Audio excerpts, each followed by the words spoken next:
Hello everybody, welcome in the world of यथार्थ आयुर्वेदा. हो, आता समोर based on purpose of use याच्या आधारितवर क्लासिफिकेशन केलेले आहेत पॉयझन्सचे, ते बघूया मित्रांनो. त्याच्यामध्ये पहिले जर बघितलं तर होमिसायडल पॉयझन्स येतात. आता याच्यामध्ये होमिसायडल पॉयझन्स जर बघितलं तर ऑर्गॅनोफॉस्फेट, आर्सेनिक एक्झाम्पल सांगितलेले. त्याच्यानंतर सुसायडल पॉयझन्स सांगितले.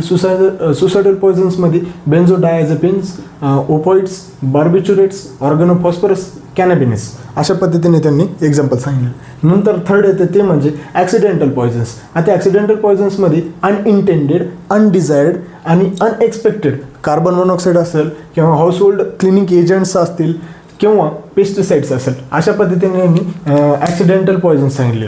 नंतर येते नेक्स्ट एक्झाम्पल सांगितलेले ॲबॉर्टिफिशियंट पॉयझन्स म्हणजे यूज फॉर ॲबॉर्शन्स. आता ॲबॉर्शन्ससाठी कॅनॅबिनेस, कॅलोट्रॉपिस, एरुबॉट, प्लमेंगो अशा पद्धतीने एक्झाम्पल सांगितलेले. नंतर नेक्स्ट येतात ते म्हणजे स्टुपिफाईंग पॉयझन्स.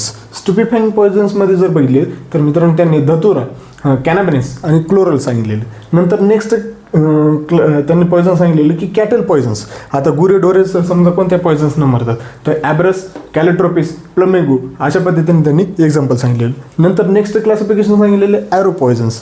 आता हे ॲरो पॉयझन्स हे स्ट्राइक्नोज टॉक्झिफेरा किंवा नेरियम किंवा सियाडोटेन्शिया टॉक्झिफेरेट अशा पद्धतीने त्यांनी एक्झाम्पल सांगितलेलं. नंतर जे 8th येते ते म्हणजे यूज टू फॅब्रिकेट इंजुरी. नंतर 9th सांगितलेलं त्यांनी यूज टू कॉज इंजुरी आणि नंतर यूज फॉर टॉर्चर. अशा पद्धतीने हे based on purpose of Poisson's of use असं सांगितलेलं आहे. आता नंतर लास्टचं क्लासिफिकेशन आहे ते म्हणजे based on sources of Poisson's म्हणजे कोणत्या सोर्सेसपासून आपण पॉयझन्स मिळू शकतो.